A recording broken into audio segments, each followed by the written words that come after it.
Go Welcome ahead. to another edition of HSF Conversations. My name is Phillip Morgan.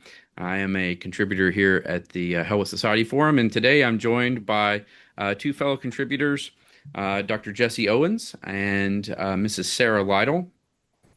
Dr. Owens has been in the HSF since its inception, and Mrs. Lytle is our newest addition to our group, and we're excited to take a little bit of time to talk today about our theme for the previous month on the founding.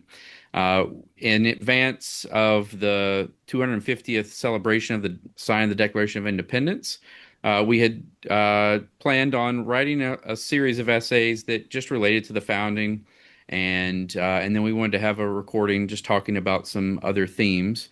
And so for the past month, myself and Dr. Owens and Mrs. Lytle each wrote an essay that related to the founding in one way or another. And so, if you haven't read those, just very briefly, we're going to go, I guess, in chronological order of their posting. So I'll go first, and then Mrs. Lytle, and then Dr. Owens, and just tell you a brief synopsis of our post. So mine was the first post, and I really just dealt with the issue of rule of law in that lead up to the Declaration of Independence, the battle over taxation, and why that issue is so important. It's not just important because it rhymes, taxation without representation, although that helps. But because that was a core uh, aspect of that breaking of the law that the British government was doing with the colonial holdings in North America, and the pushback, the argument for why it was a just cause to break with the British Empire was that the British Empire had broken its responsibilities to the people by breaking the law and no longer protecting it. And I suggested that that was a good thing for us to bear in mind. I think for many people who are aware of what's going on and who are thoughtful, it's deeply troubling that our government officials at every level for decades now have been pretty blatantly flaunting the laws of the land in various ways. And so I would encourage us to take a hold of that. So that was in my essay. Mrs. Lytle, if you would give us a short introduction to yours. My essay was reflecting on how families responded to declaring independence from Great Britain. So, on a political level, you obviously have like the writing of big documents and conversations back and forth with Parliament on taxation and representation in government. But on a local level, you have individual families who are trying to make the American colonies more independent through goods. Because the American colonies are producing raw goods, but historically they were shipping them back to Great Britain, and Great Britain was making a profit off of American exports. But sons and daughters of liberty, as they called themselves, they were growing their own produce.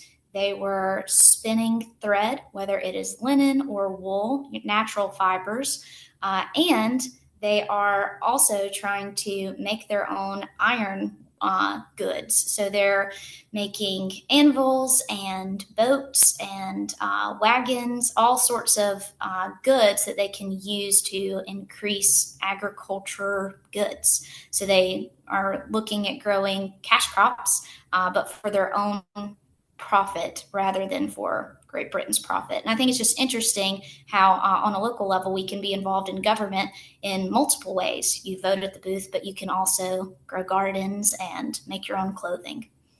Yeah, very good, very good. Dr. Owens, you mind telling us about your essay? Yeah, my piece was probably a little bit kind of maybe a little less focused than y'all's. Yours was very kind of on point with the founding and both really good pieces. So excellent work. Mine was a little bit more of a personal reflection, I suppose, thinking about the 250th anniversary of the signing of the Declaration of Independence, but more of just um, maybe a bit of the political upheaval that I think we've all felt in the last 10 years or so.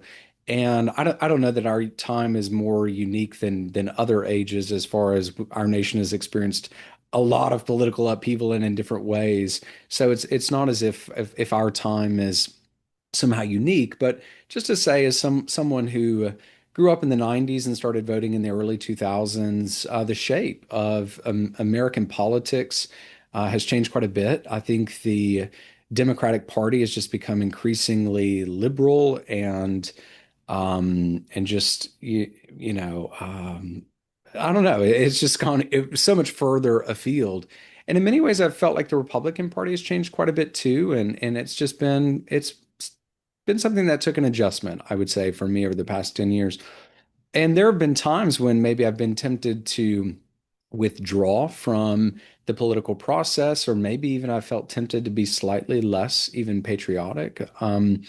And my essay is just kind of saying, I kind of came to the point where I realized how I felt about my nation or the current state of politics and things like that shouldn't be determined by how I feel about political parties and those sorts of things. So I draw a little bit on two books from John Wilsey that he discusses both conservatism and patriotism. He talks about the way in which conservatism is aspirational and it is pre-political. And so, one of the things I talk about is sometimes I might be tempted to think about conservatism only in relationship to politics, but it's something much bigger than that. And so, it has application to it, but it has many, many more applications. And then thinking about patriotism, this is something he talks about in a newer book called God and Country that I found helpful. And maybe he doesn't plow any new ground, but reading his account of it, I think helped me quite a bit.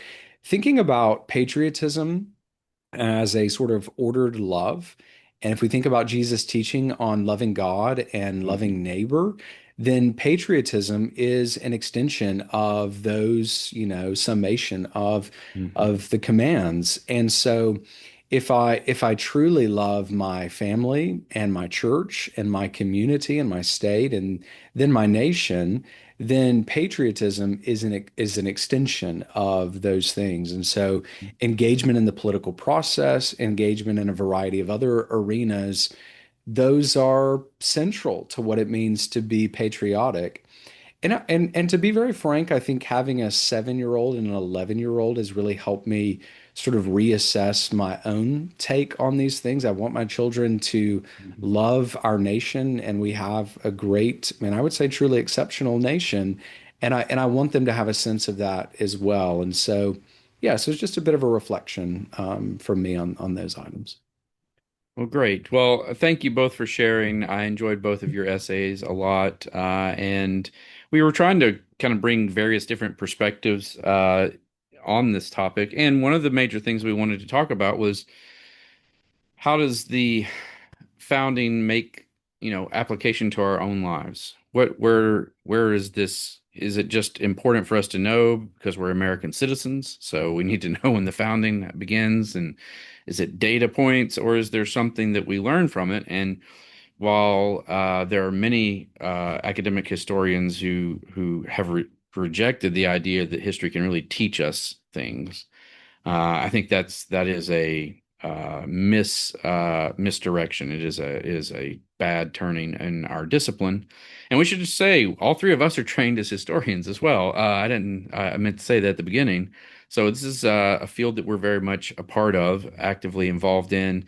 Obviously, I teach history here at Welch College. Dr. Owens' background is in historical theology. He did an undergrad in history at Welch.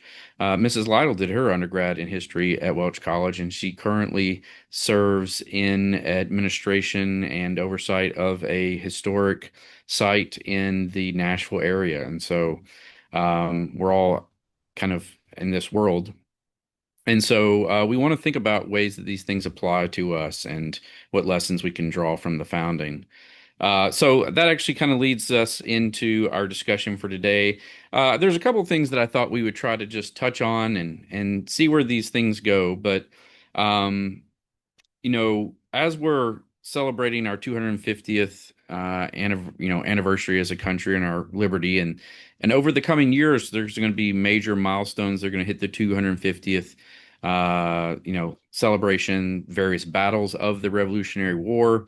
The drafting of the Constitution is going to be coming up here before too much longer as well. So those things are going to be coming, and you know, how can we make sense of that and apply it to our own lives, I think is an important thing. So I'd like to begin with Dr. Owens, and we'll just kind of work our way back through the three of us, the in reverse order of what we just did.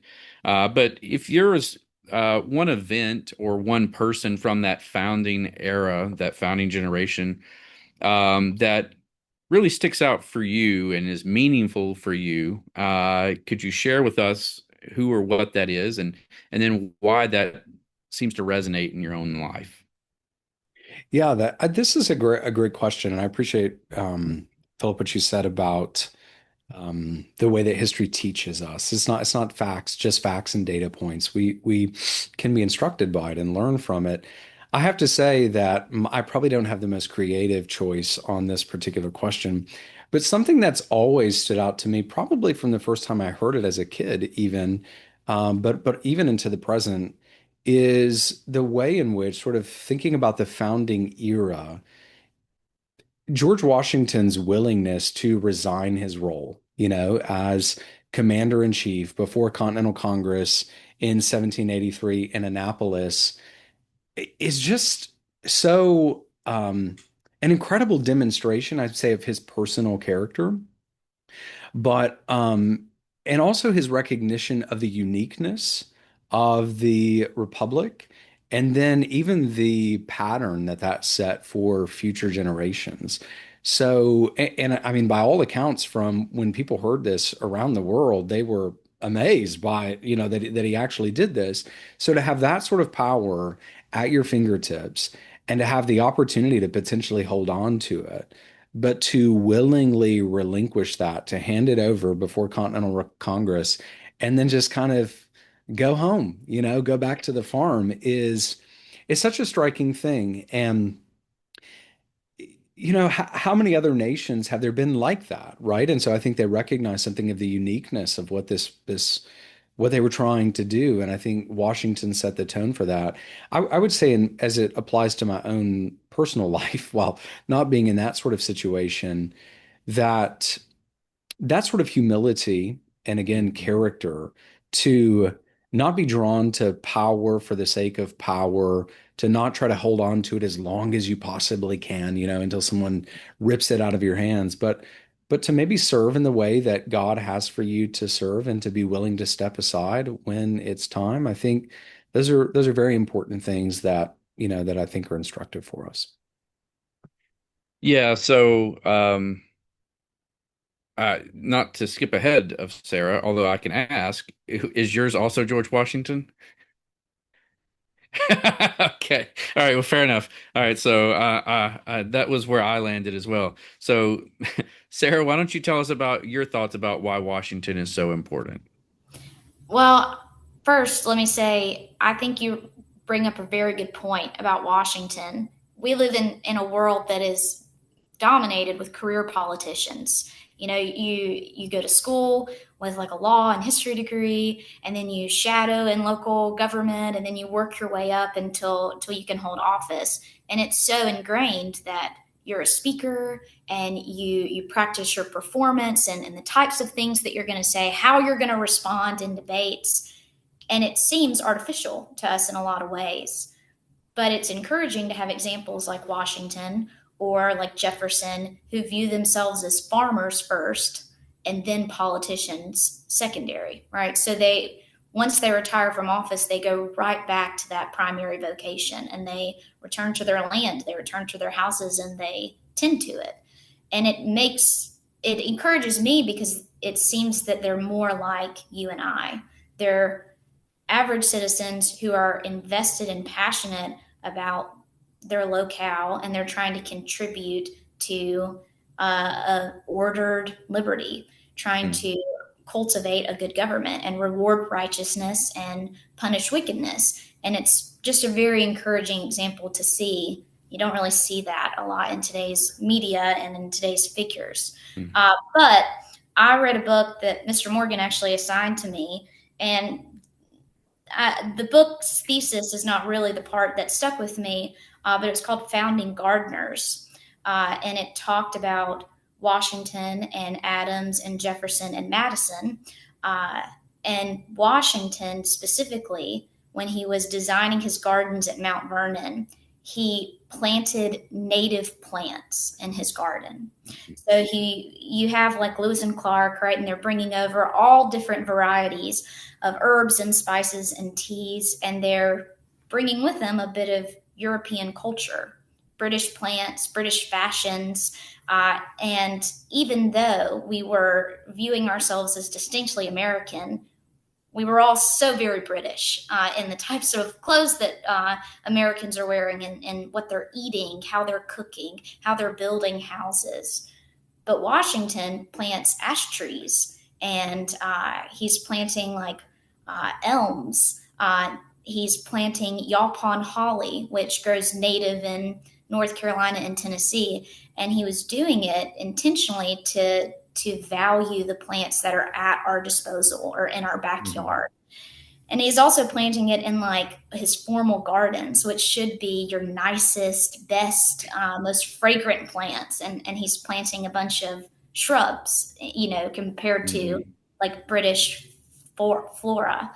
Right. So I just found that very humble and just very encouraging to me. And I also love gardening. And I think that that image is so rich in scripture that we're pulling back the dirt and planting the seed and covering it and watching something grow and blossom. And as we're continually being sanctified, that image is just so beautiful. Hmm. uh, it's observable in nature. We watch trees grow, we watch flowers bloom in the spring, and it reminds us of God's design. And your early leaders are using that image as well. Benjamin Franklin in 1771 is talking that about these two countries being seed sown with total disunion, dividing America from the mother Mhm. country. There's something in us that God has endowed to where we understand agricultural language so well. And I think that our founders, our early farmers, are really using that language well. And Yeah. it's an encouragement to me. Well, I'm glad that you mentioned that book by Andrea Wolf. So yeah, I assigned that in a course called Founding Era that we have here at Welch College. At least I have several years. But it's an interesting book. We did not talk about this in advance. Maybe we should have, because I also chose George Washington um, for many of the same reasons that you two did. But maybe I'll expand just a little bit in a different direction, and then and bring in another thought. Bring Reminded me of Andrea Wolf's book. Reminds me of something I got from there, particularly with Jefferson. So, for me, Washington. Again, maybe like with Dr. Owens, when I first thought about that, was maybe this is so obvious and bland, but ah, I don't think that's the case. I think it only feels that way because of familiarity. I think that's a really good point, and I really appreciate you highlighting how astounded everyone else was that Washington handed over power after the war was over. He goes to Congress, hands over his sword, and then he's the first president. And clearly, everyone would have been very happy for him to remain president until he died. Both Jefferson and Adams, already you're starting to get that political division into two-party system. Jefferson and Adams are at the head of both of those. They can't stand each other any longer. They're both within his administration, and both of them beg Washington to continue to stay in power. And he says, "Nah, it's not good for anybody to have this much power for more than 8 years." And that really does speak to, like, it's a good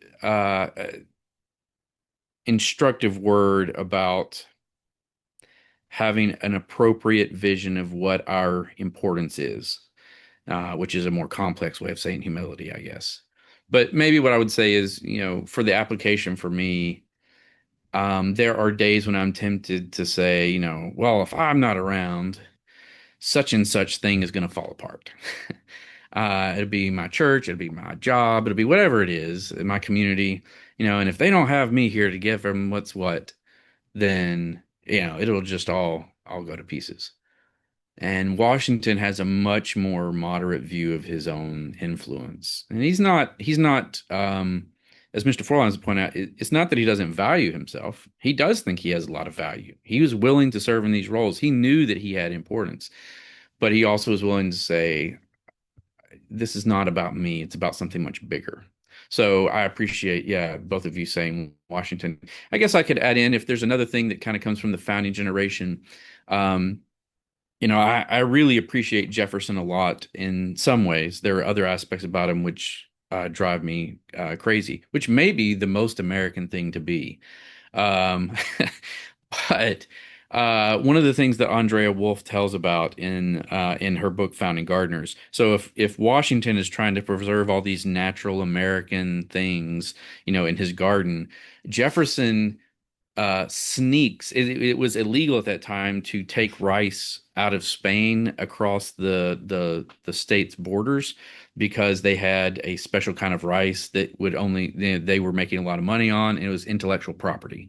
And so, but when Jefferson was in Spain, he secretly hid away some rice grains in his pocket to get back to America because he wanted America to be better than everybody else. And it was like the penalty was really severe. If I'm not mistaken, the penalty was death. It was a really high penalty. So he risked a lot to sneak rice grains out so he could take it back to Monticello to see if they would even grow in America. But it did end up growing, and it did become an important part of like helping us to develop out our rice production in the United States, which was already an important crop in South Carolina. And so I don't think that I sufficiently have that kind of thought process of what I do as an individual is important for my country, and I should do good things simply because I want my country to be successful and I want my country to do well. And my generation, I think, maybe it's not just me, but my generation, we all grew up in the post Watergate years and the post Vietnam era. That was still dominant in the culture when I and Dr. Owens were youngins. And everybody was cynical about politics. Everybody was cynical about the country. Patriotism, while it was still there, it was more kind of put the flag out on your porch, say the Pledge of Allegiance at the ball game, and, wear some red, white, and blue.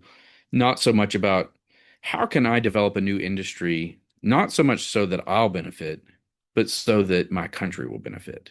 And and I think that's a good thing for us to take from that founding group as well. A lot of them sacrificed a lot. Jefferson never made money on rice. Like that wasn't even in his worldview. He was just saying, it wasn't even in kind of his thinking. He was just saying, this would be a good thing for us to have in the country.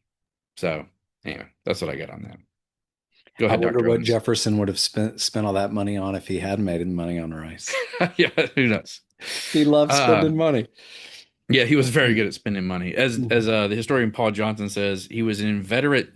He kept lots of receipts. He just couldn't like manage them. He kept lots of receipts. He just couldn't organize it. All right. Well, so that's very interesting that we all kind of landed in the same spot. But I also think that maybe speaks to something about why that is so important, and it's important for us to pass down that true stories about Washington and his importance to the next generation as well. So what do you think we could start from where we just talked about, but if there's something else from the founding generation and what's going on in the declaring of independence and the battle for independence, are there things that we can take from those founders and what they did and what they said and what they thought and um, apply it to our own circumstances today? What is one way that we can kind of make those connections? I'll start with you, Mrs. Lytle. One thing that comes to my mind is the practice of prudence. So it's in the Declaration that, he's writing that we're not declaring independence for light or transient causes. And I find that so helpful when thinking about politics because it's very easy to respond to individual isolated like situations rashly, or to get upset or discouraged and want to withdraw. And there's so much in the world that it can almost be overwhelming to kind of sift through all the different voices, what news stations you're listening to, what they're reporting on, just sifting through what's true and what's false. And the practice of prudence of, oh, well, we're not going to jump to this situation. We're not going to declare independence at the first infraction, but it's this long train of abuses that they see Great Britain quartering troops, taking their resources, not having proper representation in parliament, and the mother country is treating its colonies like any other member of the British Empire in the same way that they might treat India. That's how they're treating the North American colonies. And that growing discontent leads to the last resort of let's declare independence. But it wasn't a gut reaction like you have, say, in the French Revolution. It seems to be a more ordered approach, a more prudent approach, and it seems to me that this Declaration of Independence is like not a break with Great Britain for the sake of breaking, for the sake of sovereignty, but it seems that it's a, a reaching out or trying to find or make a just government, Mm-hmm. try to separate for something that's worth separating for. So I don't know. I really like the virtue of prudence and humility that you see in these proceedings and these documents. And I think it's really impactful in our world that we could do with a little bit more prudence as we're sifting through the news. Yeah. Yeah, and one of the things that I keep coming back to in my Western Civ 2 course when we do a compare contrast with that American independence and then the French Revolution. The One of the points I keep trying to get across, because it also has application for our day, and this comes from your point here about prudence, is when they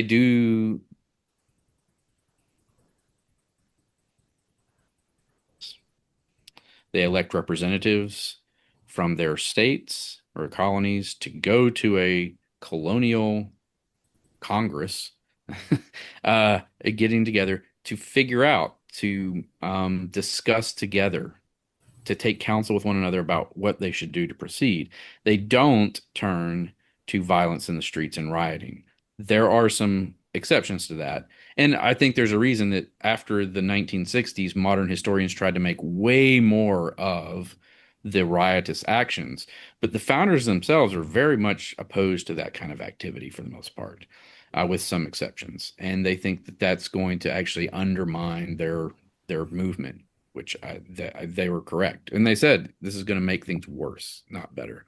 So I think it's also that sense of prudence, but then what is the appropriate way to interact politically with people? And so, yeah, I think that's a good word from you, Sarah. So, Dr. Owens, what lessons do you think are very helpful for us to consider for our own application today? Yeah. One of the things that you see emphasized not only in our founding documents, but I would say also in the other writings of our founders is an emphasis on a virtuous citizenry. So, our founders don't see liberty as, some sort of freedom to be licentious.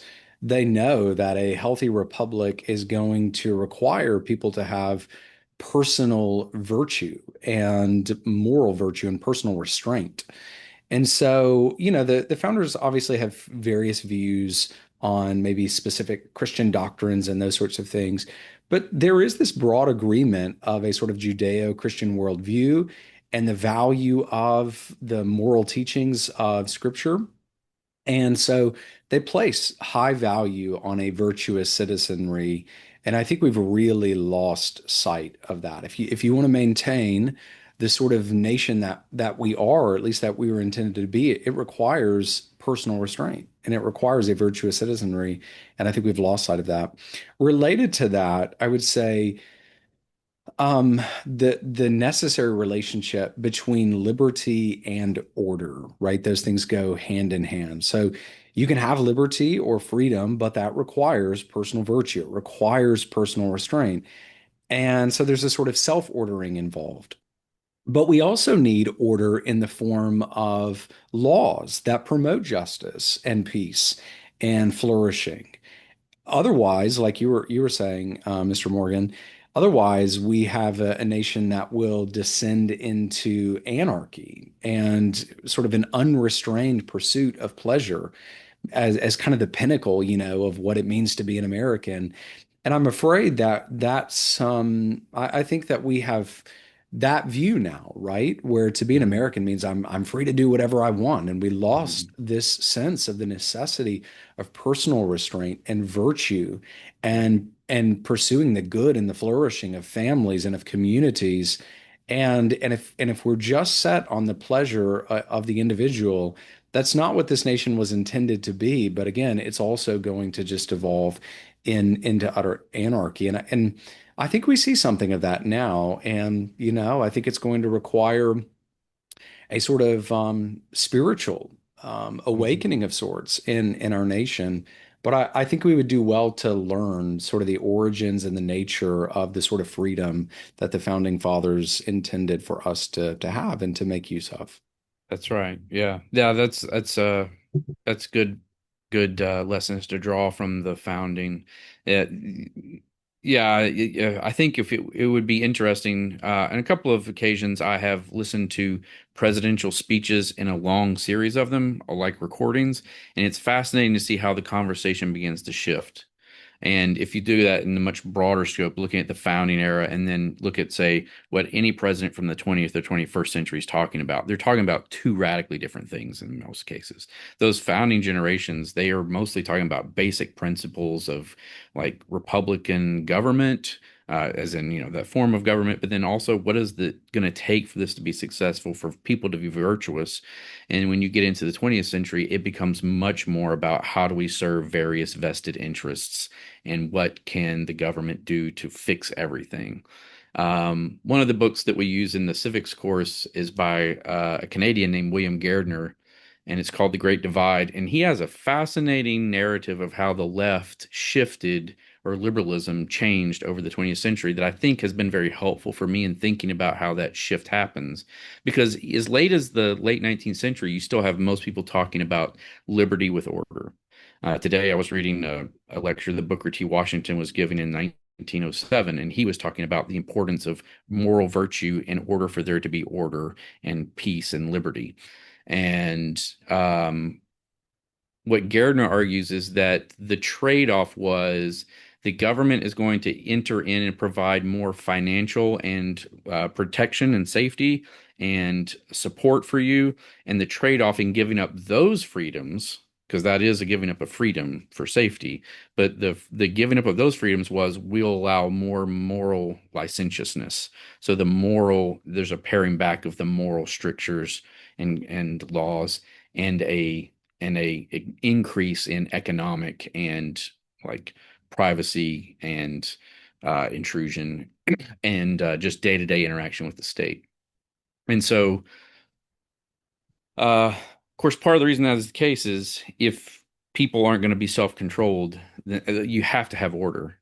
And so the state kind of has to step in that case if it doesn't. So, yeah, I think those are both very good. For me, what I have been thinking about with the founding, I know Washington gets kind of critiqued some and um, uh, mocked a little bit for his overuse of providence in place of talking about God. He says providence instead of God often, but that was somewhat common anyway at the time. Um, but I have been struck by how much the founders talk about God's providential interactions in time, and that'll lead us into our next question here in a second. But that regardless of exactly what that means, they all had a firm confidence that God was acting in time and space, and that whatever their actions were, God's providence was still at work. Now, they thought a lot about trying to align themselves with God's providence or trusting in God's providence to guide them in their actions. But that they had a, kind of steady confidence in whatever happens, the pillars are not going to be shaken. The Lord still reigns. He still sits on his throne. And for me, that is often a temptation when various things go on in the world, is to start worrying about, what if this all unravels? What if this thing happens? What if that thing happens? And starting to rest more in God's providential care, and to realize that um, we don't have as much control over everything as we think we do. So we don't need to be afraid that just because some politician does something really horrible, or this person does something really terrible, or let's say the Charlie Kirk assassination. I think in those moments I'm tempted to go, well, if this is where we're at, how can we go on? How can we go forward? Um, to rest in that providential care of God in time and space. And then secondly, though, is this is somewhat paradoxical. They trusted in the providence of God, but they also were very serious about taking action. So they weren't just putting all things off on going on, well, we'll just let God hash it all out. They were trying to the best of their ability with what they thought was the wisest and most prudent path forward to also engage in action. And part of the reason they decide they have to declare independence is they become convinced that if they don't put a stop to what's going on now, they will become enthralled to Britain. And they will, if they wait too much longer, they won't be able to stop it. And so this is an application in all parts of our lives, but it certainly applies to our political life, which is, how far is too far? Because history is filled with instances of people who, as the founder said, nobody really likes to have warfare, and nobody really wants to engage in any sort of significant political violence, or not political violence, but political breaking off. That, even if they didn't have a war, that was going to be complicated. And they just said the general trend is that people will put up with lots of tyranny before they'll deal with these kinds of changes. But they were willing to put themselves at great risk, thinking that we have to deal with this now. We can't put this off for the next generation to deal with. We have to do it. And they certainly didn't have any guarantees they were going to succeed. Franklin famously, I believe, also quoting from a English Civil War figure, said, "We must all hang together, or we will all hang together." Uh, that's a great, great line, but it's a true line. Like, we take for granted that success comes out of this.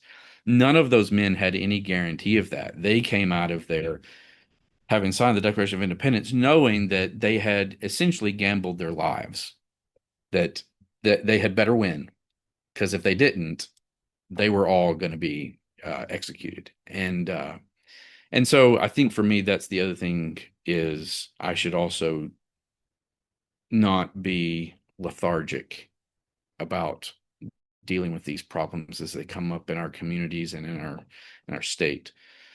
So at least for me, that's one of the lessons that I've been kind of drawing on. All right, so I mentioned providence in there. One of the things I thought I would just mention, the last two questions, I don't expect us to spend as long as we did these other two. They're a little bit more precise and a little bit more direct. But Providence and the American founding, those two things are talked about a lot in lots of different historical settings. And in fact, I would say it's implied in every historical treatment of that. So if there is the certain kind of type of person, some of whom I've known, who believe that God ordained everything for the founding, from the sign of the Declaration of Independence to every decision that George Washington made during the warfare. If that's on one end, you also have the other end, which is, academic historians who treat the American founding as purely a human event. where there is no divine or spiritual realm at all. If it's even there, it has no bearing whatsoever on the founding. So I thought, just for fun and to stir the pot, we would just kind of share our own thoughts on that relationship.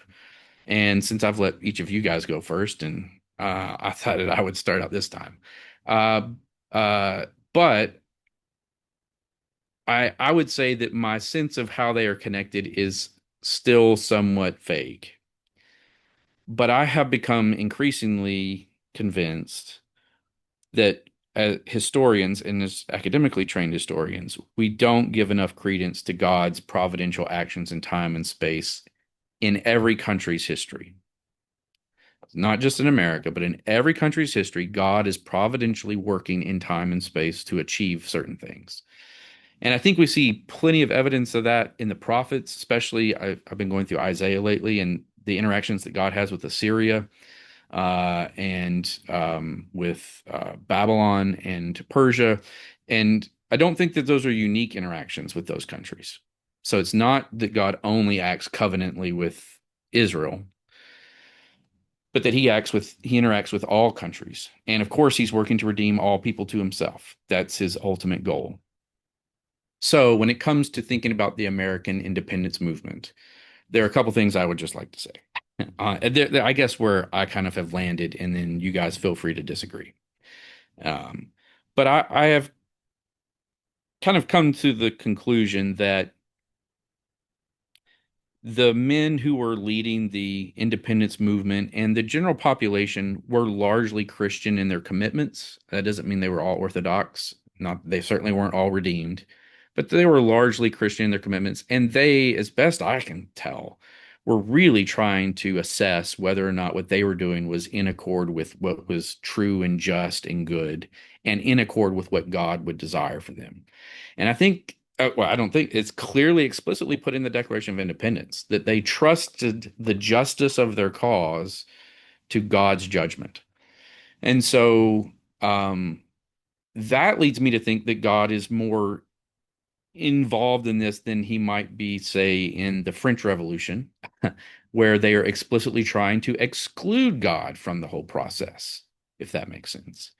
In that what happens more fully kind of follows in line with what God would desire, rather than in conflict with his providential aims.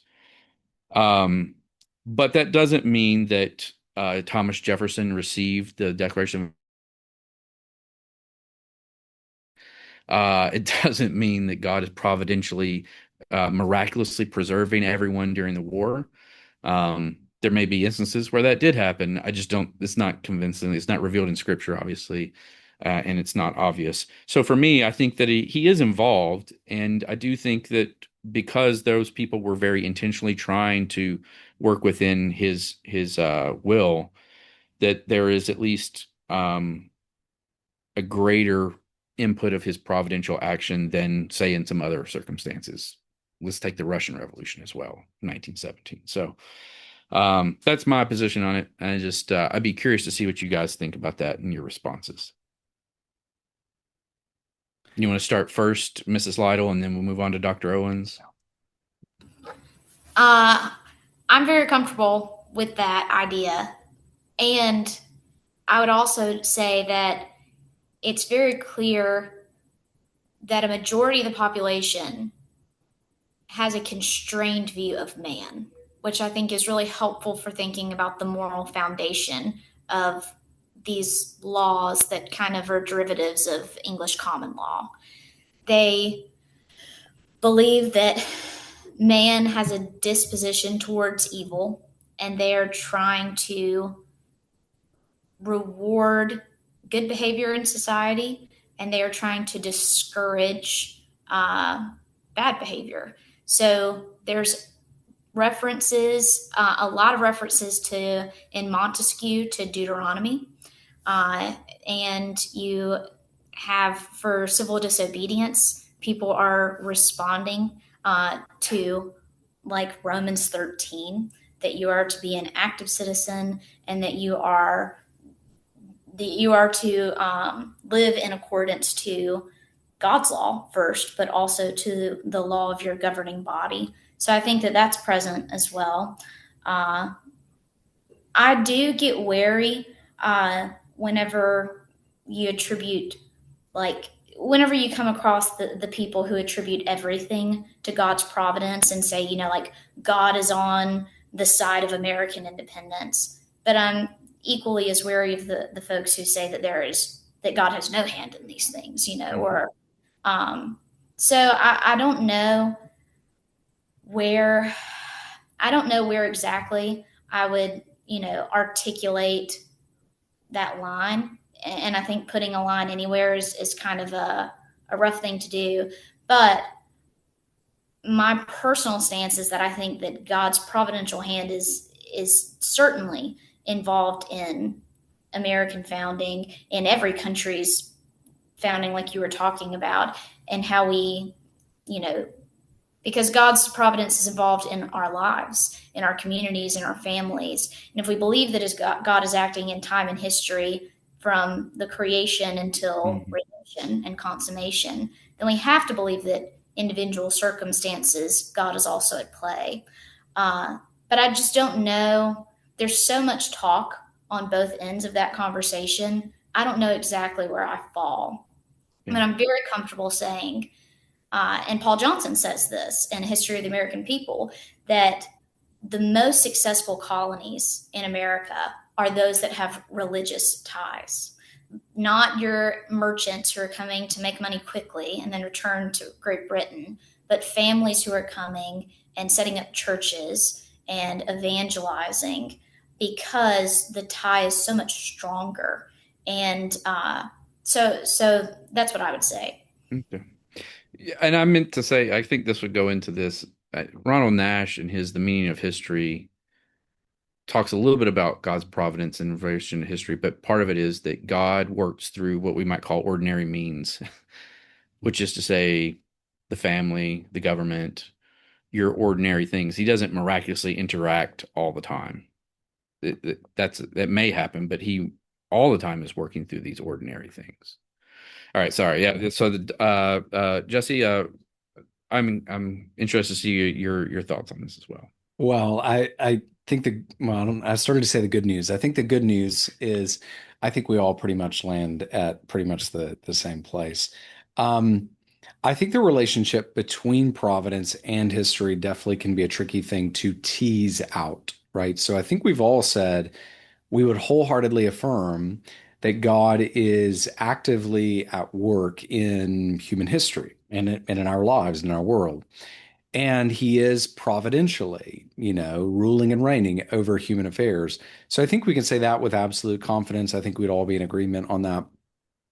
And I think we're all saying this too, though. It gets tricky, though, when we start trying to parse out divine providence in particular events, in specific events in human history. So the same would be true for, the war for independence. So certainly those fighting for independence, which you mentioned, Mr. Morgan, that clearly they believed in divine providence, and certainly they prayed privately, Mm, and oftentimes set aside days for fasting and for praying for God to aid them in their cause.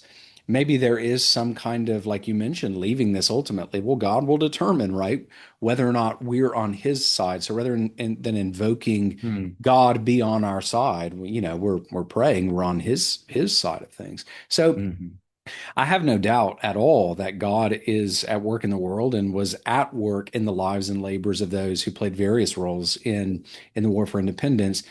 As a historian, I think we shouldn't write history or think about history in isolation from divine providence by any means.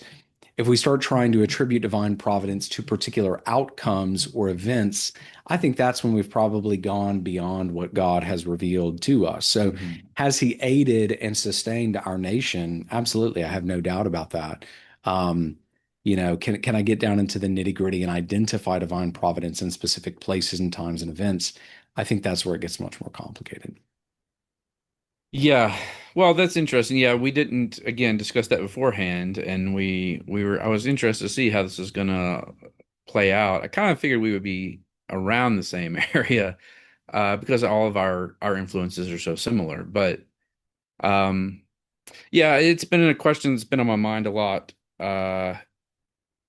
when I teach historiography because I'm trying to think of, well, how does this play into this, and how should we as Christians think Christianly about this?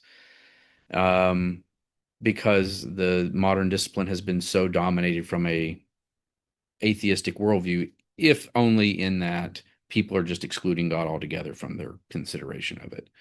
Yeah, and So, I think that's where if we were writing something on this, we probably, it sounds like none of us would feel comfortable saying, well, this particular thing happened because God, made it happen, right?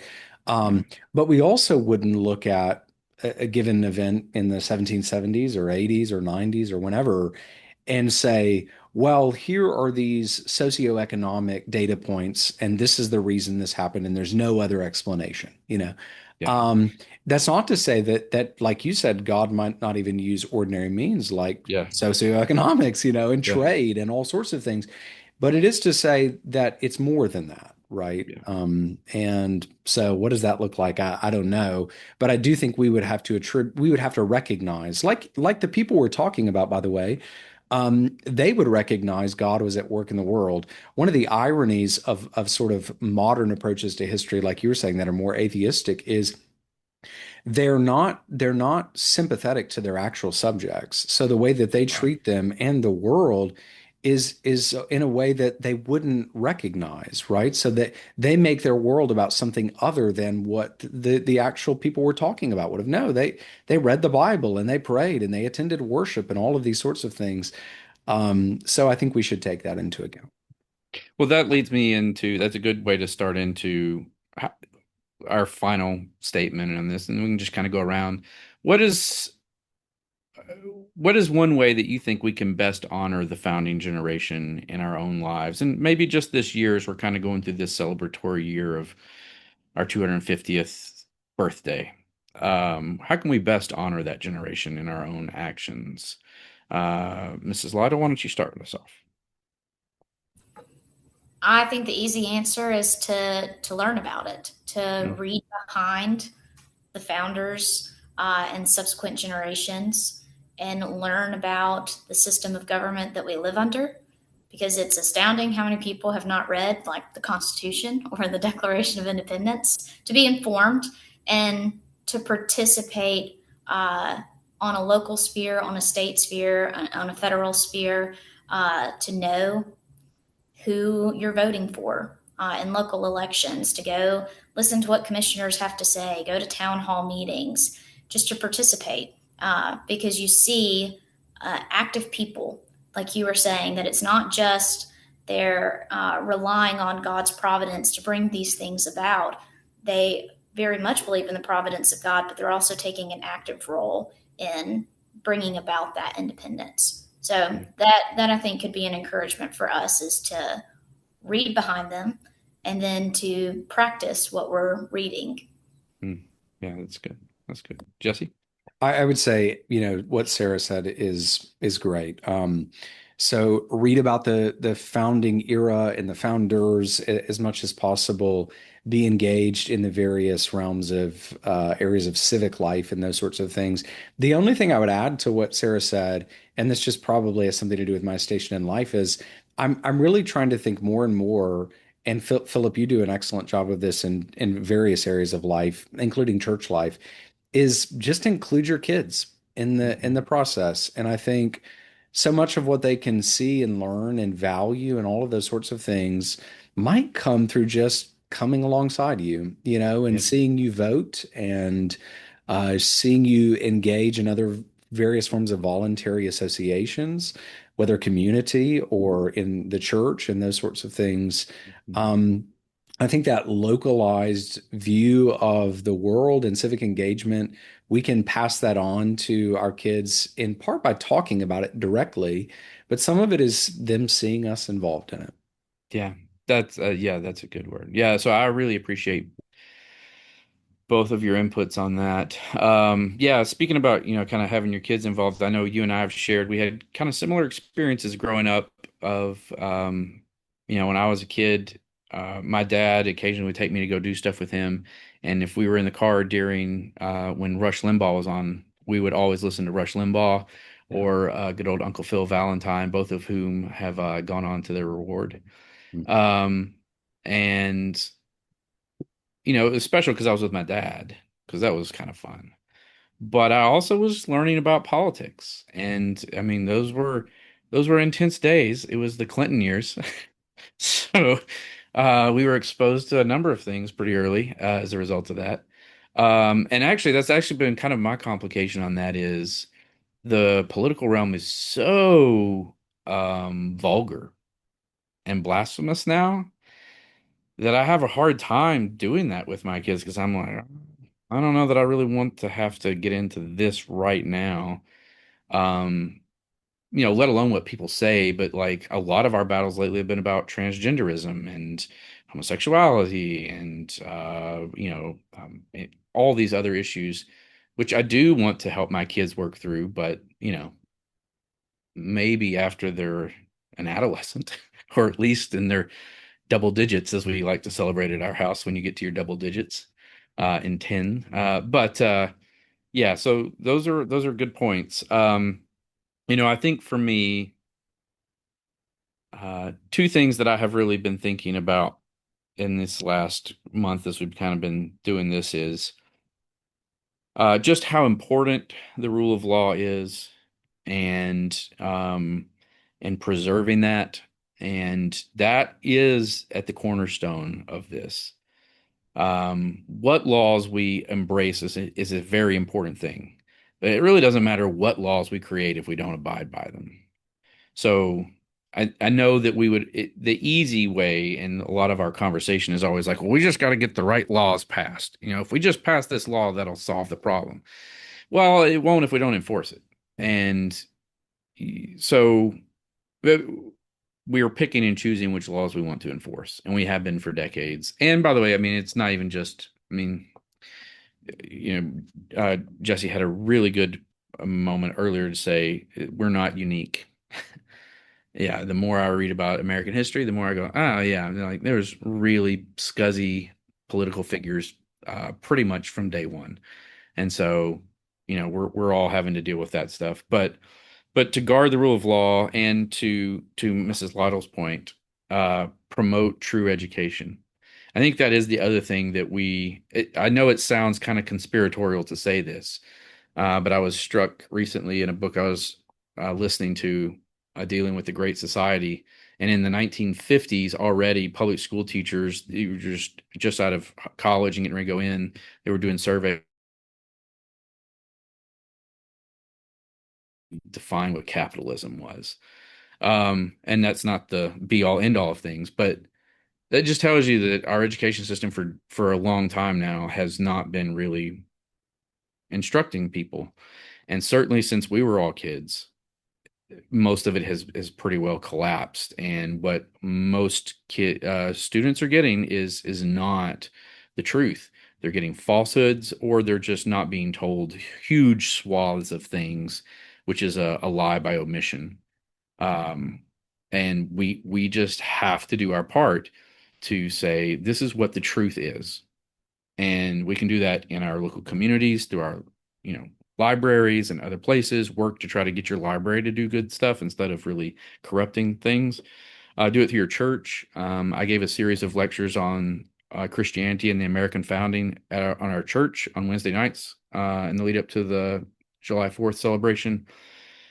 Just to find ways that we can do those things in our communities, in our families, in our churches, and be active as much as we can in the political system as well. So, well, I have so appreciated y'all's input and your thoughts on these things, and it's a blessing to get to serve with you too in this ministry, and we hope that we can go into each of our communities and to kind of promote a true understanding of the founding and why it is important for us as believers, but as citizens as well, to just be faithful to that founding and to make the appropriate adjustments to our context, but to keep true to those basic principles. And so I think we've had a couple of these that are very good. So thank you for your time. We thank you all who have joined us for this episode of HSF Conversations, and we look forward to seeing you again in the future.